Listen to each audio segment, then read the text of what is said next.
नमस्कार, grand news के खास कार्यक्रम हेल्थ इज़ वेल्थ में आप सभी का स्वागत है। और आप सभी को पता है कि इस कार्यक्रम के माध्यम से हम एक ऐसे चिकित्सक को आपके सामने लाते हैं जो उस रोग से संबंधित हो और रोग के बारे में हमारे दर्शकों को काफ़ी सारी जानकारी दे। तो आज हमारे साथ हेल्थ इज़ वेल्थ कार्यक्रम में MBBS MD डॉक्टर प्रतीक राजपूत मौजूद हैं, जो एक मनोचिकित्सक हैं और काफ़ी समय से अपनी सेवाएँ BM शाह हॉस्पिटल में दे रहे हैं। आइए हम उनसे बात करते हैं और उनसे पूछते हैं कि ये रोग क्या है और इसके मुख्य कारण क्या है और इसके लक्षण क्या है। सर, आपका हमारे कार्यक्रम में बहुत बहुत स्वागत है। मैं सबसे पहले आपसे जानना चाहूँगी कि आप कितने समय से आप BM शाह हॉस्पिटल में अपनी सेवाएं दे रहे हैं? मैं BM शाह में इस दिसंबर 2021 से अपनी सेवाएं देना शुरू किया हूँ जी। और अभी मुझे यहाँ 3 महीने हो चुके हैं अपनी सेवाएं प्रदान करते जी। सर, अभी जैसे कोरोना का समय चल रहा है तो कोरोना 19 जो पेंडेमिक का मानसिक स्वास्थ्य पर कितना असर पड़ता है? कोविड-19 पेंडेमिक का मानसिक स्वास्थ्य पर लोगों के काफ़ी असर पड़ा है, बट जो ये असर है वो काफ़ी अनइक्वली पड़ा है। कुछ खास कैटेगरी के लोगों में इसका असर ज़्यादा देखा गया है, जैसे कि हमारे छोटे बच्चे हो गए, बूढ़े लोग हो गए, फीमेल्स हो गई, ऐसे लोग जो अकेले रह रहे हैं और ऐसे लोग जिन्हें पहले से ही मानसिक रोग रहा है, ऐसे लोगों में काफ़ी ज़्यादा असर पड़ा है मानसिक स्वास्थ्य पर। जो सामान्य जनता है उनमें जो मानसिक समस्याएं उजागर हुई है उसमें नींद की कमी और तनाव काफ़ी कॉमनली पाया गया है। ऐसे लोग जो पहले से ही मानसिक रोगी है, जिनका इलाज चल रहा है, लॉकडाउन के समय वो अपने साइकेट्रिस्ट से कंसल्टेशन नहीं कर पाए हैं। इस वजह से जो उनकी दवाएं पहले से चल रही है उनकी लत लगने का इंसिडेंस काफ़ी बढ़ चुका है। हॉस्पिटल रिलेटेड क्वारंटाइन या हॉस्पिटल में जो भर्ती होना पड़ा जिन भी मरीजों को कोविड-19 के चलते, उनमें health related anxiety, depression, substance withdrawal और पोस्ट ट्रॉमेटिक स्ट्रेस डिसऑर्डर का इंसिडेंस काफ़ी ज़्यादा पाया गया है। तो हम बोल सकते हैं कि कोविड-19 पेंडेमिक का लोगों के मानसिक स्वास्थ्य पर काफ़ी ज़्यादा असर पड़ा है। सर, ऐसे कोई पेशेंट आपके यहाँ आए थे, इस तरीके के पेशेंट जो इससे ग्रसित हो? हाँ, बिल्कुल। काफ़ी मरीज यहाँ हमने OPD में और IPD दोनों में देखा है, जो कोविड-19 पेंडेमिक शुरू होने के बाद जिन्हें हेल्थ रिलेटेड एंजाइटी एवं डिप्रेशन या अवसाद के एपिसोड्स हुए हैं, जिस वजह से उन्हें इलाज की ज़रूरत पड़ी है। सर, साइकोसिस, जिसे हम आम भाषा में पागलपन कह सकते हैं, ये क्या है सर? साइकोसिस या हम इसे इंग्लिश में बोलते हैं स्किज़ोफ्रेनिया, ये एक गंभीर मानसिक विकार है जिसमें लोग वास्तविकता की असामान्य रूप से व्याख्या करते हैं। इसके कई लक्षण होते हैं। पहला लक्षण है इसमें भ्रम या हम उसे डेल्यूजन बोलते हैं, जिसमें लोग ऐसी बात करते हैं जो वास्तविकता पर आधारित नहीं है। उदाहरण के लिए हम बोल सकते हैं कि एक मरीज है, वो शक करता है कि लोग उसे नुकसान पहुंचाना चाहते हैं या उसे हानि पहुंचाना चाहते हैं, जबकि वास्तविकता में ऐसा नहीं है। दूसरा लक्षण होता है मति भ्रम, जिसे हम हेलुसिनेशन बोलते हैं। इसमें मरीजों को ऐसी चीज़ें दिखाई या सुनाई देती है जो वास्तविकता में नहीं है। तीसरा लक्षण होता है डिसऑर्गेनाइजेशन सिम्टम्स, जिसमें जो लोगों का थॉट प्रोसेस है या जो सोच है वो अव्यवस्थित हो जाती है। लोग बचकानी हरकतें करते हैं या कभी-कभी अप्रत्याशित आंदोलन या अनप्रोवोक्ड एग्रेशन भी देखा जाता है। और आखिरी लक्षण है नेगेटिव सिम्टम्स, जिसमें सामान्य रूप से लोगों को कार्य करने में दिक्कत होती है। जैसे कि उदाहरण के लिए मरीज जो है सामान्य गतिविधियों में रुचि खो देता है या भावनाओं की कमी महसूस करने लगता है। तो ये सब जो लक्षण अगर किसी इंसान को आ रहे हैं तो हम बोल सकते हैं कि उसको स्किज़ोफ्रेनिया हो सकता है। सर, अभी जैसे कोरोना का समय चल रहा है, काफ़ी सारे घर उजड़ गए, काफ़ी सारे लोगों के परिवारों में कोई ना कोई ऐसा है जो उनके बीच नहीं रहा है, उससे वो काफ़ी डिप्रेशन में आ गए। तो ये डिप्रेशन क्या है, इसके लक्षण क्या है और क्या इसका इलाज संभव है? डिप्रेशन एक मूड डिसऑर्डर है जिसे हम कॉमनली मेजर डिप्रेसिव डिसऑर्डर या क्लिनिकल डिप्रेशन भी कहते हैं। इसके लक्षणों में उदासी, चिड़चिड़ापन, नींद की कमी, भूख की कमी, अपराध बोध की भावना, धीमी सोच, थकावट एवं आत्महत्या के विचार शामिल है। जी। इसका इलाज बिल्कुल संभव है, जो पिछले कुछ वर्षों में काफ़ी एडवांसेस हुए हैं हमारे फील्ड में। जी। इसका इलाज दवाओं और थेरेपी दोनों से पॉसिबल है। दवाओं में मेनली प्राय रूप से हम एंटी डिप्रेसेंट्स का उपयोग करते हैं और विभिन्न प्रकार की थेरेपीज भी उपयोग होती है जो कि सिवियरिटी ऑफ इलनेस के हिसाब से हम डिसाइड करते हैं। तो इसका इलाज बिल्कुल पॉसिबल है, हो सकता है। काफ़ी सारी बीमारियां ऐसी होती हैं सर जिनका इलाज अपन घर में ही रह करके नॉर्मली प्राथमिक उपचार करके कर सकते हैं, लेकिन क्या डिप्रेशन के मरीज को भर्ती करने की नौबत आती है हॉस्पिटल में? हाँ बिल्कुल, ये डिपेंड करता है सिवियरिटी ऑफ डिप्रेशन के हिसाब से। जो माइल्ड और मॉडरेट डिप्रेशन होता है इसमें जनरली जो मरीज़ है उसे सामान्य गतिविधि, काम या पारिवारिक कामों में को करने में कोई दिक्कत होती नहीं है। तो ऐसे सिवियरिटी ऑफ इलनेस में बिल्कुल हम ओपीडी बेसिस पे मरीज़ को मैनेज कर सकते हैं। वो घर रह के भी इलाज ले सकता है और ठीक हो सकता है।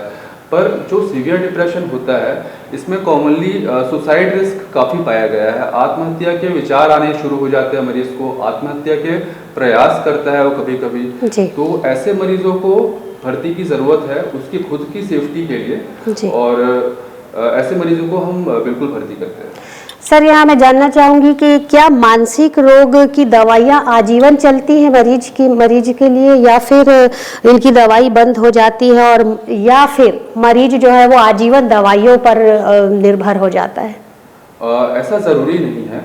जो ड्यूरेशन ऑफ ट्रीटमेंट है या कोर्स ऑफ ट्रीटमेंट है ये हिस्ट्री और डायग्नोसिस के हिसाब से भिन्न भिन्न प्रकार के होते हैं। जैसे कि उदाहरण के लिए जो मरीज सिंगल एपिसोड डिप्रेशन से ग्रसित होते हैं उनका जो इलाज है या उनकी जो दवाइयाँ है जनरली 1 साल के अंदर बंद हो जाती है।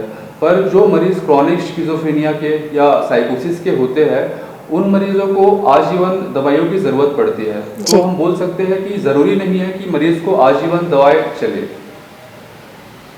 सर बीएम शाह हॉस्पिटल काफ़ी चर्चित हॉस्पिटल है, काफ़ी सारे इलाज यहाँ पर संभव हैं।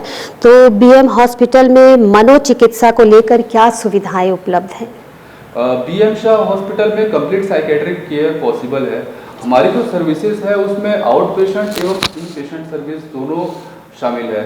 हमारे यहाँ सारी साइकोट्रॉपिक्स या जो मानसिक रोग की दवाइयाँ हैं वो उपलब्ध है। जिन मरीजों को थेरेपी या काउंसलिंग की ज़रूरत है ऐसे मरीजों के लिए विभिन्न प्रकार की साइकोथेरेपीज एवं काउंसलिंग की सुविधा भी ओपीडी एवं आईपीडी बेसिस पे उपलब्ध है। शराब की लत कहाँ तक इस बीमारी में मायने रखती है? शराब जो लोग आदी हो जाते हैं शराब के, तो इस बीमारी में कहाँ तक ये जो है काम कर रहा है शराब जो है? हाल फिलहाल में जो 2018 में एम्स दिल्ली जो द्वारा किया गया राष्ट्रव्यापी सर्वे हुआ है उसमें पाया गया है कि हमारे देश में 14.6% जनसंख्या शराब का सेवन करती है और 2.7% जनसंख्या इसकी आदी है।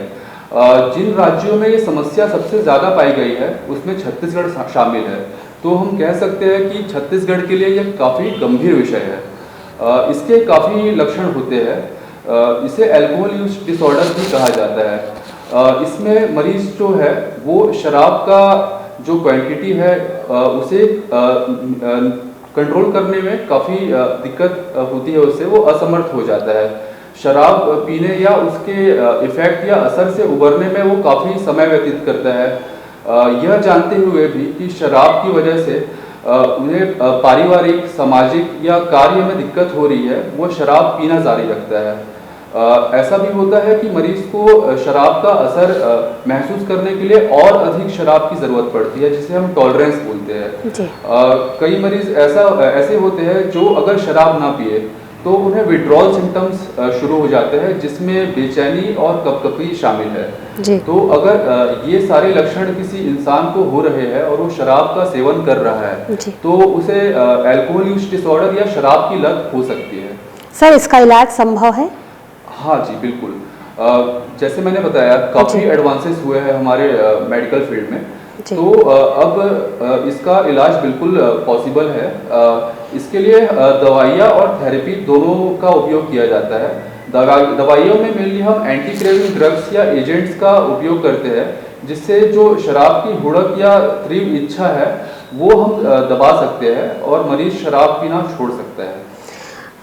सर, जैसा कोरोना के समय में देखने को मिला है कि काफ़ी सारे लोग डिप्रेशन में चले गए और डिप्रेशन में जाने के बाद वो जिस भी डॉक्टर के पास गए हैं उन्हें जनरली नींद की गोलियां ही प्रोवाइड की गई हैं। मैं खुद उस चीज़ से गुजर चुकी हूं, तो क्या नींद की गोली ही इसके लिए ज़रूरी है? डिप्रेशन से बाहर आने का कोई और दूसरा इलाज? जी बिल्कुल, नींद की दवाइयों के बिना भी इसका इलाज किया जा सकता है।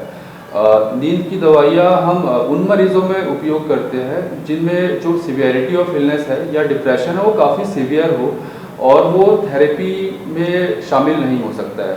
पर जो माइल्ड या मॉडरेट केसेस होते हैं जिन्हें नींद की समस्या काफ़ी कम है या ना हो रही है, इन मरीजों को हम थेरेपी या साइकोथेरेपी में इन्वॉल्व करते हैं, तो बातचीत या थेरेपी के माध्यम से भी इसका इलाज हो सकता है। पर ज़रूरी नहीं है कि डिप्रेशन के मरीज़ को नींद की समस्या हो। नींद की समस्या अगर किसी को है तो हो सकता है उसे डिप्रेशन ना हो। ऐसे मरीजों को हम यूनिवर्सल स्लीप हाइजीन फॉलो करने का एडवाइस करते हैं। इनमें कुछ स्टेप्स होते हैं जो मरीजों को पालन इसका करना पड़ता है नियमित तौर पर, जिसमें हम कहते हैं कि शाम के बाद उसे चाय या कॉफ़ी या कोई भी स्टिमुलेटिंग एजेंट का सेवन ना करें। जो पलंग है उसे सिर्फ सोने के लिए ही उपयोग करें, बाकी समय कोशिश करें कि पलंग में ना जाए। नाइट के समय या आफ्टर इवनिंग हैवी एक्सरसाइज या वर्कआउट ना करें। जो रात का खाना या डिनर है वो लाइट होना चाहिए। जो कमरा सोने के लिए उपयोग कर रहे हैं वो ठंडा और वहाँ रोशनी कम होनी चाहिए। तो अगर ये सब स्टेप्स का पालन करता है कोई इंसान, तो जो नींद की समस्या है वो बिना दवाइयों के भी ठीक हो सकती है।